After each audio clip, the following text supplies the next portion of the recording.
또 작년에 집을 산 1주택자분들이 또 100만 명이 넘었다고 하더라고요. 이런 집값 하락뿐만 아니라 이런 이자 부담으로 인해서 되게 힘든 시간을 보내는 분들이 또 많으실 텐데 지금이라도 이 집을 팔아야 되는지 아니면 계속 끌고 가야 되는지 이런 고민도 많이 하실 것 같거든요. 네, 굉장히 조심스러운 부분인데 제 개인적인 입장을 말씀드리면 사실은 진정한 하락은 3기 신도시 입주 때 올 가능성이 높다.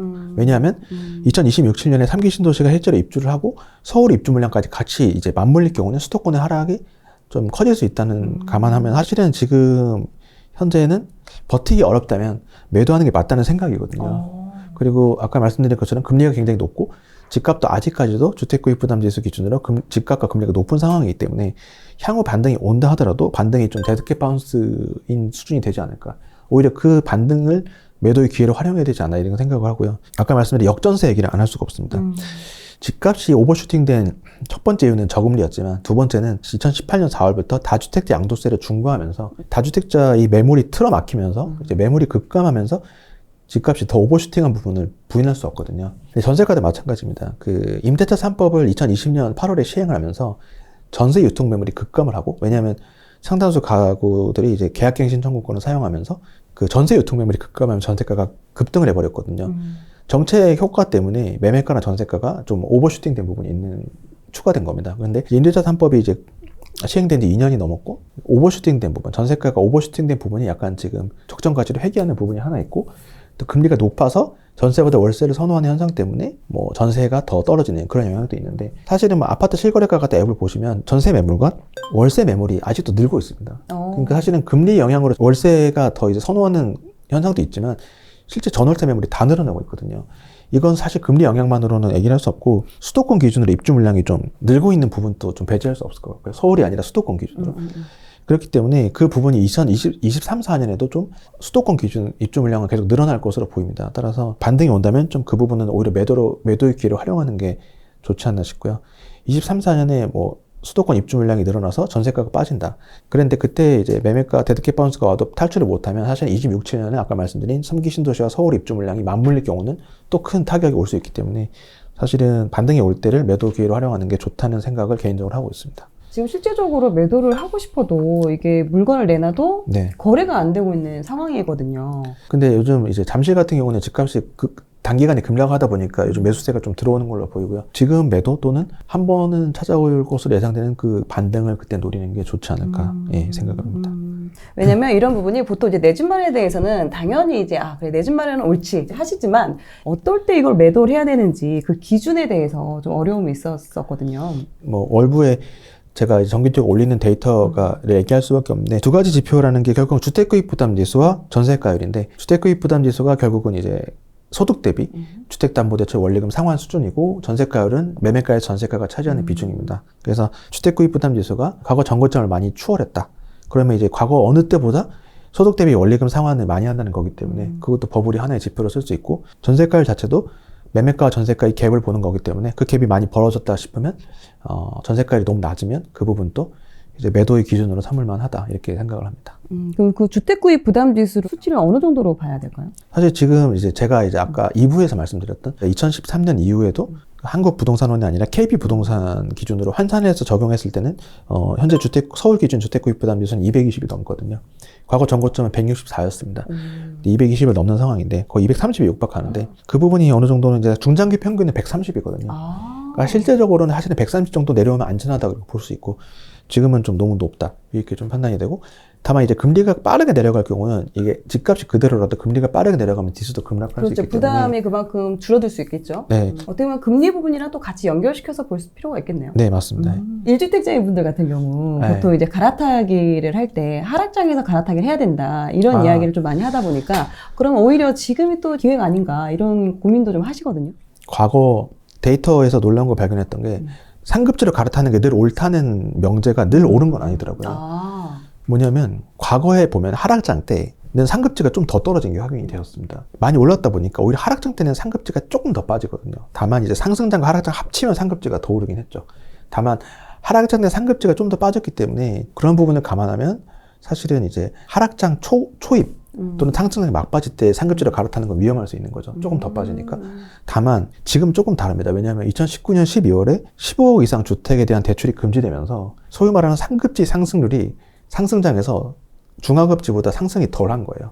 그러니까 과거는 상급지가 상승장이 워낙 많이 올랐기 때문에 하락장 때 조금 빠졌다면 지금은 이번 상승장 때는 상급지가 오른 폭이 중하급지 대비 더 오른 게 아니거든요. 왜냐면 현금이 있는 분들만 이제 네. 매수를 할 수 있으니까. 그러니까 약간 어떻게 보면 15억 이상 대출 금지가 상급지 초과 상승을 막으면서 그런 버블을 좀 덜 키운 측면, 완충 효과가 있었던 거죠. 그런 측면을 감안하면 사실은 이번 하락장 때 상급지가 초과 하락할 가능성이 과거보다 낮기 때문에 상급지를 갈아타는 게 나쁘지 않은 선택이 될 거라고 보여집니다. 네, 이제 그럼 무주택자인 분들 또 이야기를 또 해봐야 될 것 같은데요. 요새같이 좀 아무도 집을 사지 않는 그런 분위기인데 그래도 어디든 살아야 지금 거주를 해야 되잖아요. 네네. 월세든 뭐 전세든 하나를 선택을 해야 되는데 이런 그 시장에서 좀 어떻게 대응을 하는 게 좋을지. 뭐 사실은 제가 얘기했던 내용 중에 주요 메시지는 사실은 현재는 집 살 시기가 아니라는 말씀을 드려보고 싶고 사실은 고금리 상황에서는 사실은 전월세 중에 월세가 유리한 건 맞는데 사실 그 금리가 계속 고금리를 유지할지 언제 금리가 꺾일지는 사실은 예측이 어려운 부분이거든요. 지금은 월세가 유리하지만 언제 다시 한번 그 금리가 꺾여서 월세보다 전세가 유리해질지는 사실은 판단이 어렵습니다. 따라서 이제 개인적으로 경제적 흐름이 소득이나 그런 부분이 뒷받침이 된다면 월세도 괜찮은 방법인데 그게 아니라면 전세도 괜찮은 방법 같고요. 좀 이게 왔다리 갔다 하는 부분이라 좀 설명하기 어려운 부분인데 다만 이제 제가 이 얘기를 하고 싶거든요. 그 서울 기준으로 수도권 입주 물량을 판단하려면 이제 착공 물량을 봐야 되는데 수도권 착공이 21년까지 계속 늘고 있습니다. 그 말인즉슨 21년에 착공했다는 거 23, 4년에 입주를 한다는 거거든요. 그러니까 23, 4년까지 수도권 기준 입주 물량이 계속 는다는 건 전세가 됐든 월세가 됐든 매물이 좀 더 늘어날 가능성이 있기 때문에 사실 전세든 월세든 사실은 매물이 늘어난다고 봤을 때는 그 좀 더 이렇게 가정 형편이 허락하는 범위 내에서 전세 월세는 편하게 고르시면 될 것 같습니다. 말씀하신 것처럼 착공 물량도 늘어나고 이러다 보면은 좀 전세나 월세 같은 경우 좀 하락할 그런 가능성이 높은 부분인데 그럼 이전 하락장에서도 이렇게 전세도 이렇게 모두 하락을 했었던 경우가 있었나요? 드물었죠. 2009년부터 13년까지 집값이 떨어질 때는 전세값은 계속 올랐거든요. 근데 그때는 사실은 눈여겨봐야 될 게 집값과 전세값이 너무 벌어져서 아까 말씀드린 것처럼 2009년 1월에 서울의 전세가율은 38%여서 전세가랑 매매가가 너무 벌어졌는데 그게 약간 정상화되는 과정이었다. 매매가 내리고 전세가 올라가면서 이 두 지표의 괴리가 축소되는 정상화되는 과정이었는데 한편으로는 전세가는 계속 오른 이유는 전체적인 2009년부터 13년까지 입주 물량은 그렇게 많지가 않았거든요. 다시 말하면 매매가가 떨어지고 전세가가 오른다는 건 상승 동력이 다시 응축되는 과정이었다고 보여지고 그 부분이 2013년 9월에 전세가율이 60%를 넘어가면서 매매 수요로 이제 전세 수요가 매매 수요로 전환이 되면서 집값이 올랐다 이렇게 판단이 되는데 지금은 전세값과 매매값이 다 떨어지고 있죠. 맞아요. 그 이유는 다주택자 양도세 중과로 매매가가 기본 가치 대비 더 오버슈팅 된 부분이 있고 임대차 3법 때문에 전세가도 기존 가치 대비, 기본 가치 대비 좀 오버슈팅 된 부분이 있는데 그 부분이 이제 정책적인 부분이 이제 해소가 되니까 다시 매매가나 전세가가 같이 오버슈팅 된 부분을 반납하고 있는 상황이라고 좀 보여집니다. 그래서 같이 하락하고 있다고 이제 생각이 됩니다. 그럼 앞으로도 이렇게 전세가 계속해서 이제 하락을 보여주는 사실 이 부분은 좀 조심스러운 게 낙폭이 굉장히 크면은 오히려 반등을 빨리 올 수 있거든요. 그러니까 2023년을 제가 고점으로 전망했는데 22년에 고점에 온 이유도 2021년에 너무 많이 올랐기 때문에 그 영향이 있는데 지금 매매가 전세가가 좀 하락폭이 큽니다. 매매 전세 11월 서울 아파트 매매 전세 모두 2008년 말 이래 최대 하락폭이거든요. 그러니까 사실 이 하락폭이 계속될 경우는 이제 반등점도 빨리 올 수는 있는데 현재로서는 이 하락폭이 얼마나 될지는 좀 예측하기 어렵고 그런 부분이 좀 배제를 한다면 사실은 2023, 4년도 뭐 전월세는 현재보다는 그렇게 안 높을 가능성이 높다 이렇게 판단이 돼서 매매를 기다리는 분들한테는 그런 부분에서는 좀 버틸 힘이 되지 않을까 이렇게 예상이 됩니다. 아무래도 그러면 전세가가 오를 확률이 높지 않으면은 일단 거주하는 데 있어서는 유리한 부분이 있을 수 있겠네요. 전세가가 계속 떨어지니까. 매매를 저점을 기다리는 데 있어서 좀 덜 고통스러울 수 있다. 자, 그렇다면 이제 또 무주택자인 분들 같은 경우도 언젠가는 내 집을 이제 마련해야 되는 시기가 올 텐데, 내 집 마련하는 그런 적기는 언제 정도가 될까요? 그러니까 결국은 하락장 이후에 반등이 왔을 때 이게 데드캣 바운스냐, 상승 전환이냐 이게 판단이 어렵다면 1, 2개월의 반등을 지켜보지 마시고 하락 이후에 반등이 1년 정도 지속되면 그때 진입을 하시면 그때 1년 정도 반등한 이유는 수도권 부동산은 무조건 3년 내지 3년, 4년 정도 더 올랐거든요. 그러니까 1년 정도 반등하고 들어가셔도 바닥은 아니더라도 무릎에서 사는 효과는 있으니까 그 부분을 좀 눈여겨볼 필요가 있을 것 같습니다. 또 하나는 3기 신도시 입주 때 되면은 전체적인 전세 수요가 분산이 되면서 전세가가 좀 많이 하락할 것이 예상이 됩니다. 수도권 전체적으로. 그렇기 때문에 그때를 노리는 것도 방법이라고 생각이 되고요. 지금 같은 이런 하락장을 좀 현명하게 보내기 위한 좀 조언이 있다면 어떤 말씀해 주실 수 있을까요?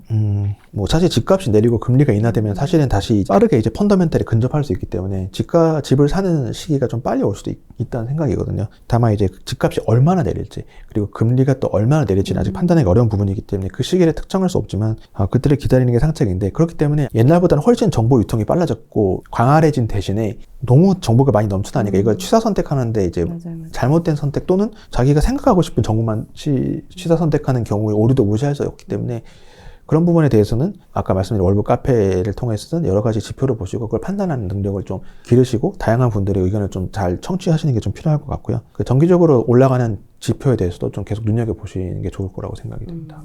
그렇다면 이런 부동산 공부 좀 이렇게 하려고 하면 어떻게 좀 시작을 하면 좋을까요?